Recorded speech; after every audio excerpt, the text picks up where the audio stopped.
au cœur d'un petit village, en Iran, vivait Saria Khanum. Les villageois disaient que sa seule présence rendait le village sacré. Elle accomplissait non seulement ses 5 prières quotidiennes, mais chaque nuit, durant le tahajjud, le son de ses pleurs s'élevait de sa chambre, réveillant les voisins pour leur propre adoration. Sa générosité et sa charité étaient racontées comme des légendes. Son unique fils, Arash, un jeune homme de 25 ou 26 ans, venait tout juste de commencer à travailler en ville. Arash était le reflet de sa mère, poli, pieux et aveuglément dévoué à elle. L'honneur de sa mère comptait plus pour lui que tout au monde. Chaque fois qu'il revenait au village, il consacrait tout son temps à la servir. Arash était fier de sa mère et considérait sa présence comme une bénédiction divine d'Allah. Un nouveau chapitre s'ouvrit dans cette vie parfaite lorsqu'un jour, Saria Khanum appela Arash et lui dit « J'ai choisi une épouse pour toi ». Arash, qui n'avait jamais pris une seule décision contre la volonté de sa mère, sourit timidement et demanda « Qui est-elle, mère ?» Ce que Saria Khanum répondit le surprit un peu. Elle parlait de la fille orpheline d'une veuve du même village. La jeune fille, âgée d'environ 18 ou 19 ans, était extrêmement pauvre, pas très belle, et avait le teint sombre. De plus, la réputation de sa mère dans le village n'était pas bonne. Cette veuve, âgée d'environ 45 ou 50 ans, se tenait à l'écart des regards. Elle était devenue veuve dans sa jeunesse. Depuis, les villageois murmuraient beaucoup de choses indécentes à son sujet.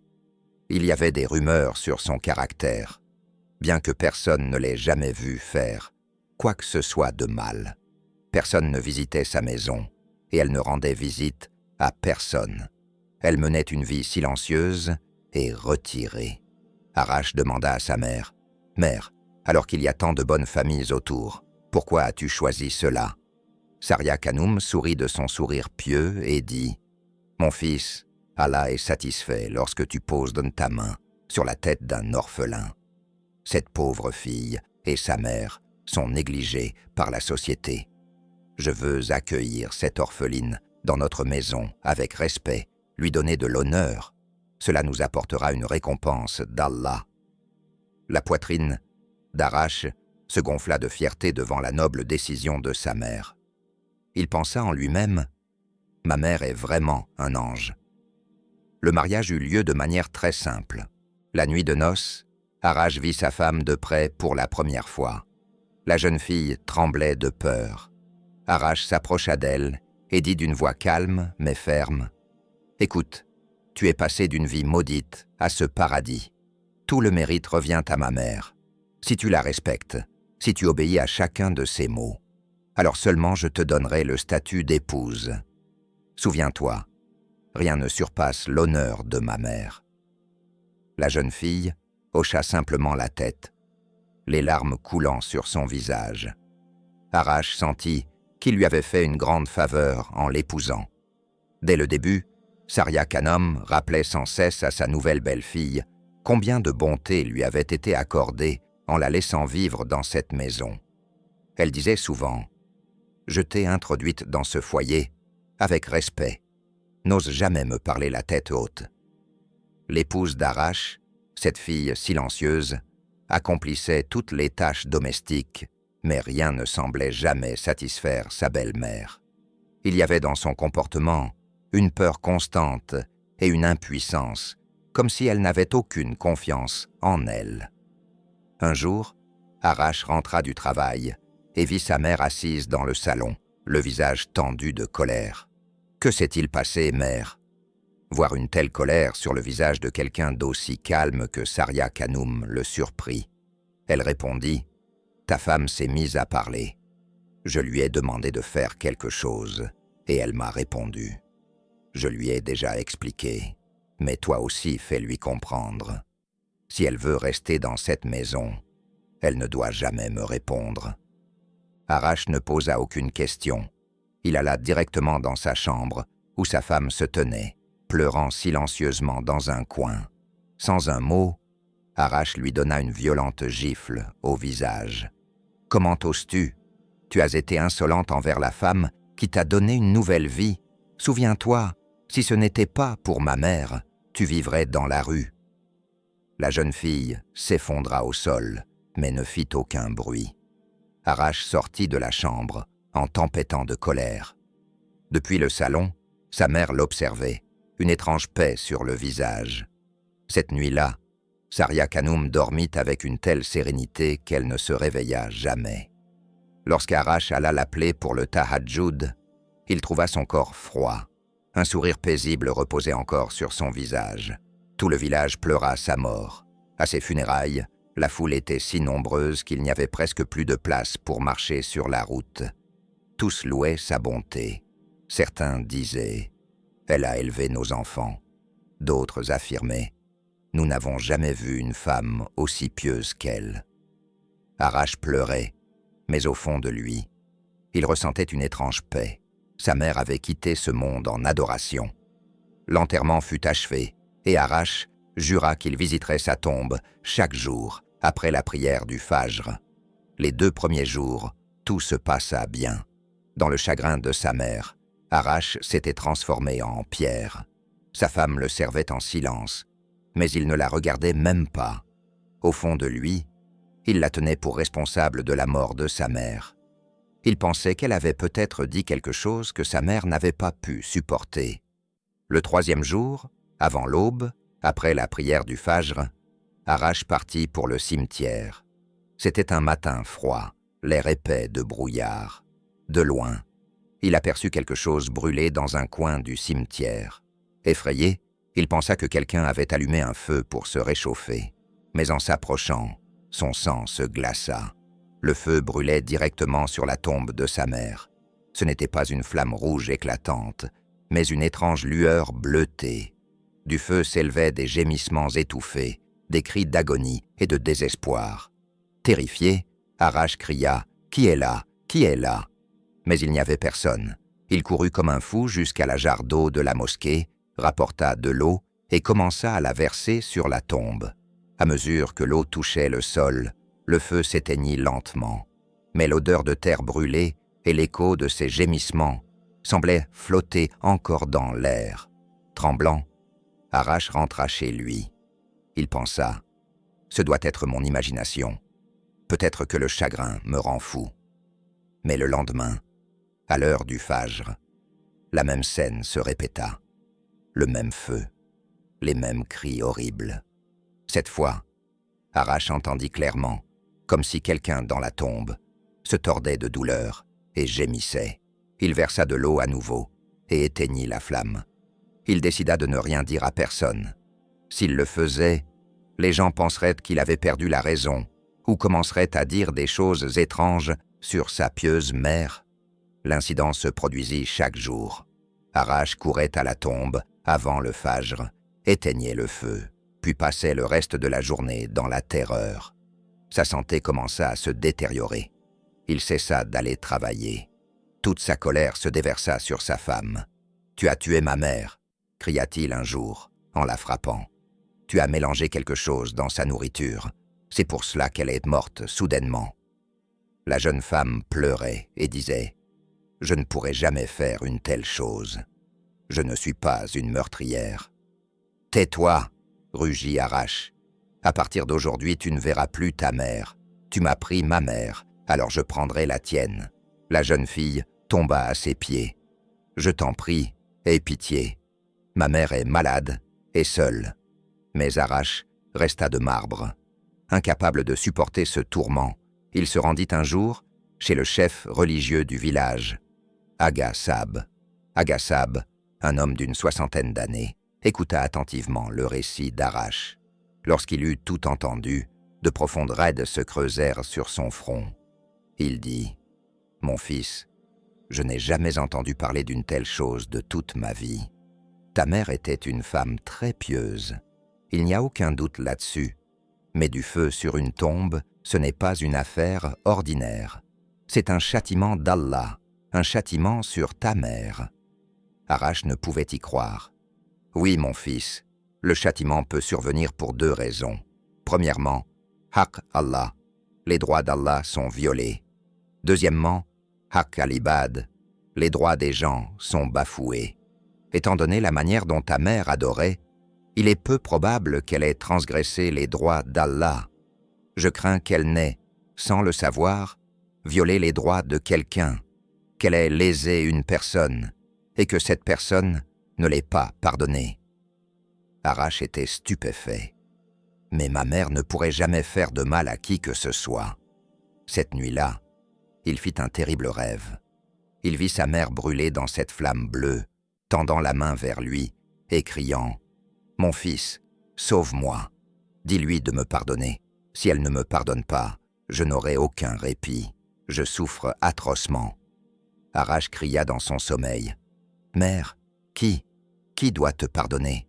Sa mère ne faisait que pleurer et répéter « Je souffre terriblement. » L'horrible image de ce rêve lui vola son repos.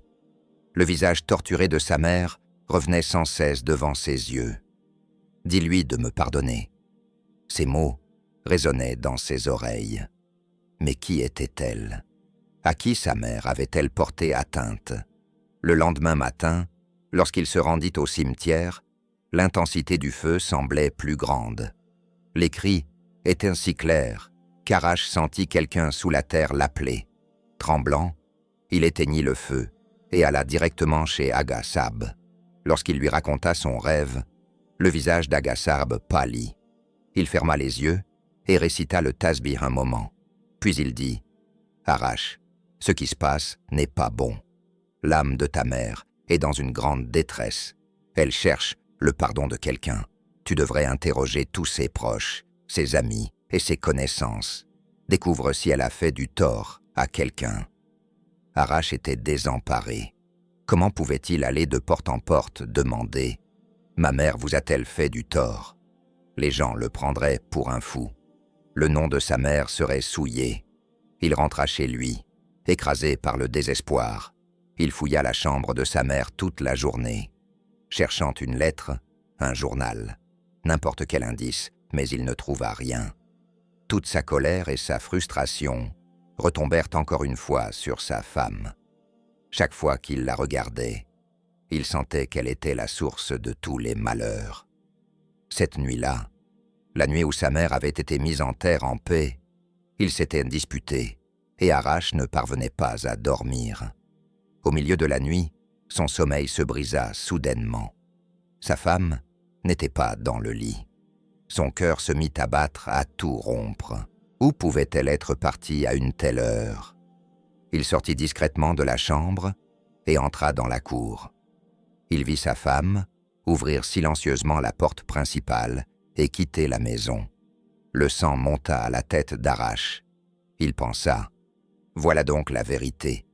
C'est cette fille qui, la nuit, se rend au cimetière pour mettre le feu à la tombe de ma mère afin de me tromper et de tromper les villageois.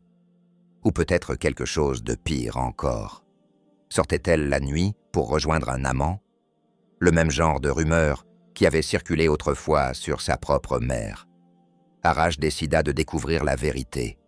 Le lendemain, il retourna voir Agassab et dit « Agassab, je soupçonne ma femme. C'est peut-être elle qui diffame ma mère et met le feu à la tombe. » Agassab secoua la tête. « Mon fils, il est possible qu'un humain mette le feu à une tombe de cette manière. Mais les cris qui viennent de l'intérieur de la tombe ne sont pas l'œuvre des hommes. Pourtant, si ton soupçon est si fort, une chose doit être faite. C'est difficile, mais je ne vois pas d'autre solution. » « Quoi donc ? » ?»« Tu dois déterrer la tombe de ta mère. » Arash sursauta. « Déterrer la tombe ? Mais c'est un péché. » »« Oui, un péché. Mais parfois, pour découvrir la vérité ou pour libérer un mort d'un grand tourment, cela est permis. Creuse et vois ce qu'il y a à l'intérieur. Est-ce vraiment un châtiment ou bien le complot de ta femme? Si c'est un complot, nous la prendrons sur le fait. Et si c'est un châtiment, alors nous devrons réfléchir à une autre solution. » Arash sentit que c'était juste. Il décida de le faire cette même nuit. Aux heures profondes, quand tout le village dormait, Arrache prit une pioche et se rendit au cimetière. Sa femme dormait profondément. Le silence du cimetière l'emplit de terreur. Il se tint devant la tombe de sa mère. Il n'y avait plus de feu, plus de son. Il prononça Bismillah et commença à frapper. Ses mains tremblaient tandis qu'il retirait la terre. Il jetait sans cesse des regards autour de lui, craignant que quelqu'un ne le voie. Le creusement était presque terminé. Il aperçut le corps de sa mère enveloppé dans le linceul. Mais ce qu'il vit fit vaciller le sol sous ses pieds. À l'intérieur de la tombe, sur la poitrine de sa mère, quelque chose était posé. Il poussa un cri à cette vision et s'évanouit sur le champ. Nul ne sait combien de temps il resta inconscient.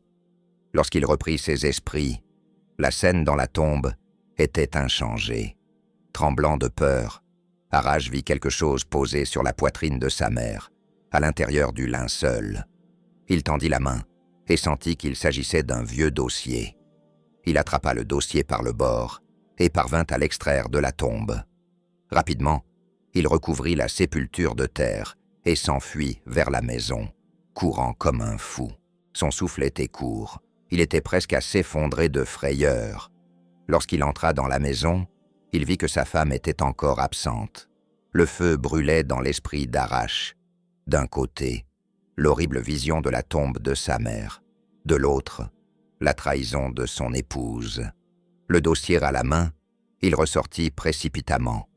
Il était certain que sa femme était partie chez sa mère. Il décida de la surprendre sur le fait et de lui donner une leçon. Il arriva à la maison de la veuve et trouva la porte entr'ouverte. De l'intérieur montait un bruit de sanglots. Il resta silencieux près de la porte et écouta. Ce qu'il entendit le pétrifia. À l'intérieur, sa femme tenait sa mère dans ses bras et pleurait. « Maman, cette femme nous a fait tant de cruauté, et regarde comment Allah l'a punie. Tout le monde l'appelait pieuse, et maintenant il y a du feu sur sa tombe. Mais mon mari ne comprend rien. Il continue à me maltraiter et ne me laisse même pas te voir. » Alors sa belle-mère dit « Sois patiente, mon enfant. Tout ce qu'Allah fait est pour le mieux. Prie pour le pardon de ta belle-mère. » À ce moment, la femme d'Arrache répondit « Maman, si nous pouvions récupérer ces actes de propriété, ne retrouverions-nous pas notre maison ?» À ce mot « acte », la main d'Arrache se posa sur le dossier qu'il avait pris dans la tombe de sa mère. « Des actes ?» Son esprit se figea. Il regarda le dossier dans sa main. C'étaient les papiers légaux de cette maison. Sa mère ne sortait jamais ses papiers du coffre. Elle disait toujours « C'est le plus grand bien de ma vie ». Comment ces papiers avaient-ils pu se retrouver sur la tombe de sa mère? Et comment ces femmes pouvaient-elles en avoir connaissance? Arrache ne put se contenir davantage. Il poussa la porte et entra brusquement dans la pièce. « Quels actes évoquez-vous? Et que dites-vous de ma mère ?» En le voyant debout avec le dossier, sa femme et sa belle-mère restèrent figées de peur. Sa femme se mit à trembler, mais la veuve, sa belle-mère, regarda Arrache avec une étrange sérénité. Il n'y avait aucune peur dans ses yeux, seulement une lourde tristesse, fatiguée.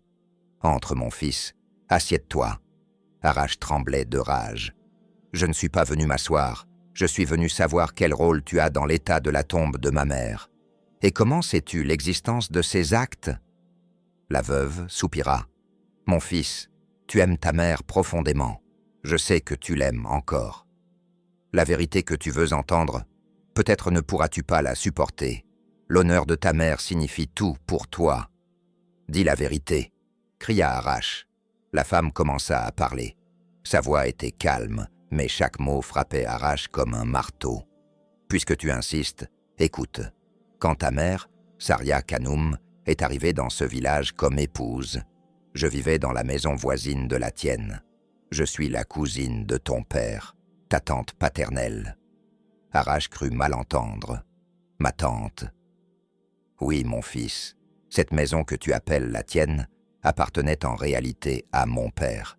Après mon mariage, Mon grand-père l'a inscrite à mon nom. Je suis parti vivre chez mon mari. La maison est restée vide. Tes parents étaient alors dans la difficulté. Je leur ai dit, « Vivez dans ma maison jusqu'à ce que vous puissiez construire la vôtre. » Elle essuya ses yeux. Ta mère, Saria, était instruite. Moi, je ne l'étais pas. Je lui faisais confiance. Chez mes beaux-parents, ma belle-mère et mes belles-sœurs me tourmentaient. Elles tentaient de s'emparer des biens de mon mari. Par peur, j'ai confié les papiers de cette maison à ta mère. Je lui ai dit, « Ma sœur, garde-les en sécurité pour moi.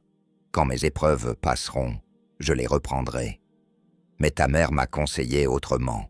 « Ce n'est pas sûr de garder des documents comme ceux-là, » dit-elle. « Transfère la propriété à mon nom. Je m'en occuperai pour toi. Ne me fais-tu pas confiance ?» Par ces paroles douces, j'ai été naïve. Elle m'a emmené au bureau du registre. Je ne sais pas lire. Là où elle m'a demandé de poser mon empreinte, je l'ai fait. Je ne savais pas que je cédais ma maison, mes champs, tout ce que je possédais à son nom. 1 an plus tard, mon père mourut. Lui seul connaissait la vérité. Après sa mort, le vrai visage de ta mère apparut. La cupidité s'empara d'elle. Quand je lui ai demandé de me rendre ma maison, elle ne me reconnut même pas. La voix de la veuve se brisa.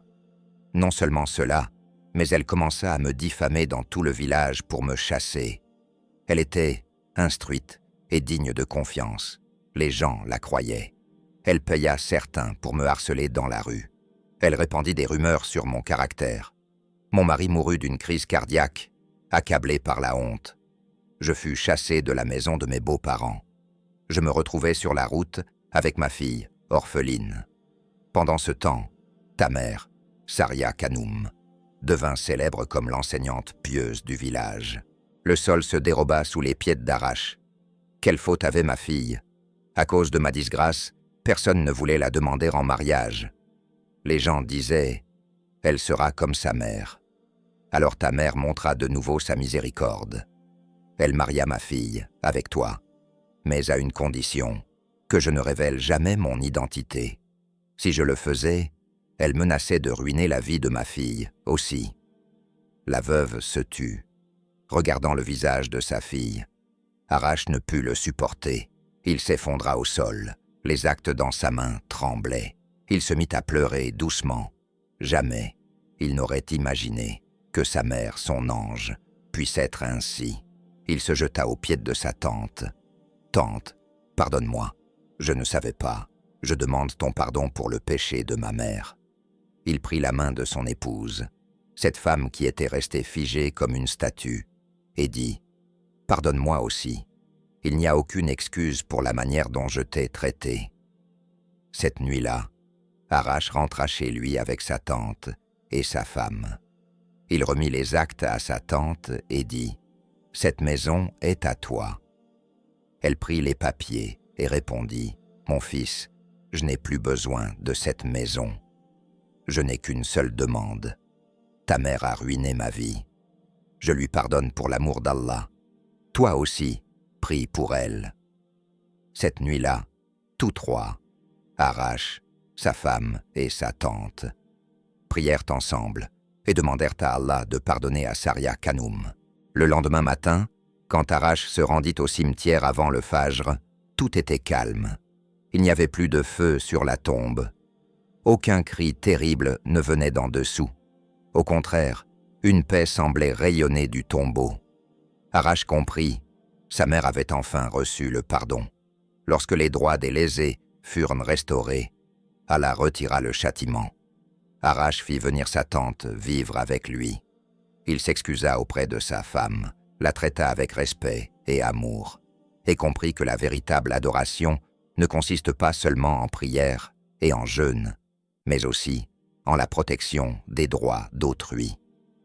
De cette histoire, nous apprenons que lorsqu'une personne viole les droits d'une autre, Allah ne lui pardonne pas tant qu'elle n'a pas demandé pardon à celui qu'elle a lésé.